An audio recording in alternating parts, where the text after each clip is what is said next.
A goodwill visit turns to horror. The collision in the harbor. The Mexican Navy's training ship, the Cuauhemoc, sailed into New York Harbor. A majestic sight, 150 feet tall, its three masts reaching for the sky. It was a goodwill visit, a symbol of friendship. The ship arrived on May 13th, part of a longer training cruise. Cadets on board, learning the ways of the sea. For 5 days, it graced Pier 17, but its departure, planned for the evening of May 17th, would etch a different memory. A memory of an evening that started with promise, only to descend into sudden, shocking disaster. The city watched, unaware of the catastrophe about to unfold. It was 8:20 p.m. The Cuauhemoc began to back away from the pier. A tugboat assisted, a standard procedure. But something went terribly wrong. Reports indicate a mechanical failure. Perhaps the power was lost. Control, gone. The ship was adrift, caught in the East River's notoriously strong currents. It was a terrifying scenario. A massive vessel, suddenly unguided. Adding to the peril, sources say the ship was traveling the wrong way. A sequence of unfortunate events, each compounding the danger, leading towards an unavoidable impact. The moments ticked by, each second heightening the impending crisis. Then, the unthinkable. At 8:24 p.m. and 45 seconds, a horrifying crash. The Cuauhemoc's tall masts, symbols of its pride, struck the underside of the iconic Brooklyn Bridge. The sound must have been deafening, steel against steel, wood splintering. The masts, unable to withstand the force, snapped. Imagine the scene on board: panic, confusion, the jolt of impact. A training cruise turned into a fight for survival, in the shadow of one of America's most famous landmarks. The lights of Manhattan would have illuminated a scene of sheer terror. The vessel, wounded and disabled, finally came to a stop at 8:27 p.m., just minutes after the collision. But those minutes felt like an eternity for those on board, and for those witnessing the scene unfold. The ship was secured, but the damage was done. Not just to the vessel, but to lives, and to the sense of security on the water.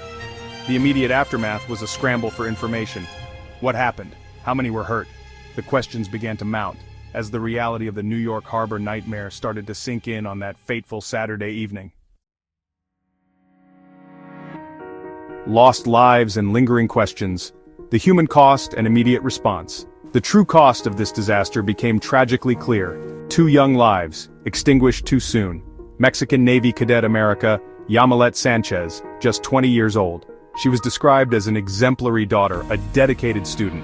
Her dream was to become a naval engineer, and Cadet Adaljair Maldonado Marcos, 23 years old, remembered as a role model, an aspiring sailor full of promise. Their journey of learning and service ended here, in the cold waters of the East River. Their families, their colleagues, their nation, now in mourning. The Mexican Navy pledged to honor their memory, their bodies to be returned home. The casualty list extended further. Beyond the 2 devastating fatalities, 22 other crew members suffered injuries.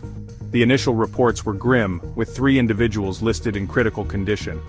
Later updates indicated more than a dozen injured, with 2 remaining critical. In total, 27 people required treatment for their injuries, 19 of them needing medical assistance at local hospitals. Most of the crew have since returned to Mexico. However, 2 remain hospitalized here in New York, a stark reminder of the physical toll of that night. Their recovery, a focal point of concern. Emergency crews, the everyday heroes of this city, responded with incredible speed.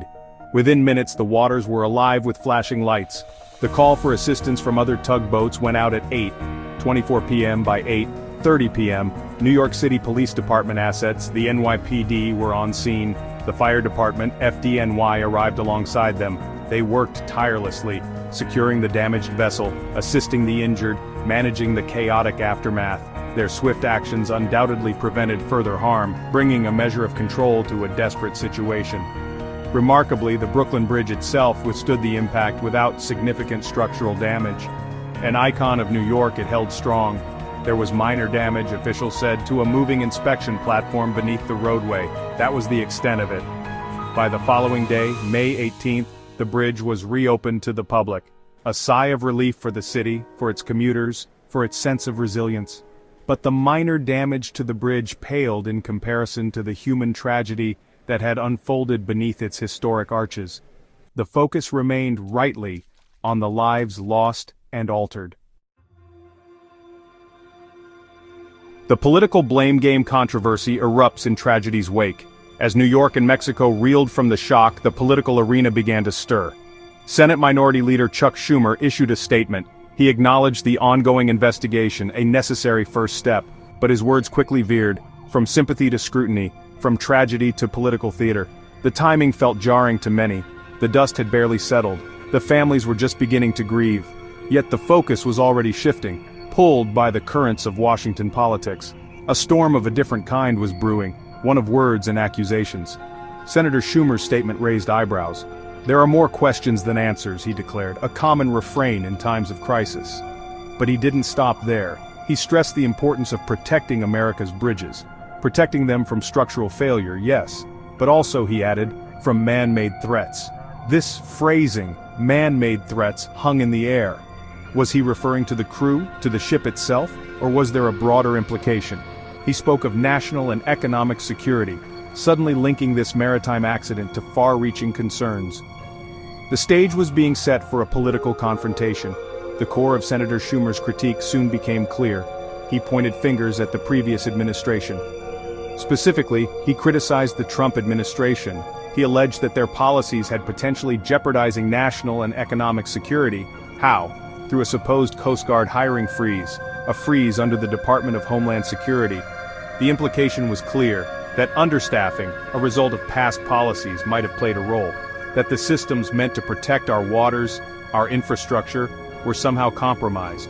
It was a serious charge, directly connecting a past presidency to a present tragedy.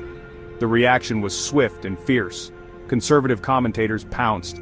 They accused Schumer of exploiting the tragedy, exploiting it for political gain. Fox News contributor Guy Benson tweeted, his words dripping with sarcasm, "Mexican vessel, loses control, hits bridge. Schumer, I'll never forgive Trump for this." Mark Levin, another prominent voice on the right, didn't mince words, calling Schumer a stupid, evil man. Even satirical accounts joined the fray, mocking the senator's comments. The debate was no longer just about a ship crash, it was about political opportunism, about the deep divisions in American discourse, even in moments of shared sorrow. Seeking answers amidst the storm investigations, rebuttals, and future safety. The Department of Homeland Security, the DHS, pushed back hard. Their official statement was unequivocal. They called Senator Schumer's claims false, in all caps, a direct and forceful rebuttal. DHS emphasized that the U.S. Coast Guard had been fully supported. Crucially, they stated the Coast Guard was exempt from any hiring freeze during the period Schumer referenced. This directly contradicted the senator's central assertion. The facts, according to DHS, painted a very different picture. One of an agency equipped and ready, not hampered by past political decisions. The Coast Guard itself provided further clarification. They addressed the role of the Vessel Traffic Service, or VTS. This was the system Schumer seemed to suggest might have been under-resourced. But the Coast Guard was clear. The VTS had no role in this specific accident. Their reasoning was straightforward. When a ship loses propulsion, especially in an area with high currents, the responsibility falls to the vessel's crew and its support tugs. They are the first line of defense, not the Coast Guard's traffic service from afar. The Coast Guard affirmed their systems were online and fully functional at the time of the incident. Now, the focus turns to the investigation. The U.S. National Transportation Safety Board, the NTSB, is leading the inquiry. Their multidisciplinary team is on the ground, experts in nautical operations, marine and bridge engineering, survival factors. They are examining every angle. The mechanical failures, the ship's engine status, environmental factors like wind and tide. Procedural questions are also being asked. Were the ship's anchors ready for emergency deployment? Were protocols for emergency engine shutdown in place and followed? A preliminary NTSB report is expected in about 30 days. A full report, however, could take 12 to 24 months. Mexico's Navy Secretary has promised full transparency. This tragic incident, born from a foreign vessel's mechanical failure in a challenging waterway, serves as a stark reminder, of the inherent risks in maritime operations. It has, inevitably, sparked discussions about maritime safety and the resilience of U.S. infrastructure. These are important conversations. Yet the immediate aftermath was undeniably colored by political finger-pointing. The path forward requires a sober assessment of facts, not a rush to judgment or an exploitation of grief. The memory of Cadets Sanchez and Maldonado Marcos deserves nothing less. Their loss must lead to lessons learned, not just political points scored.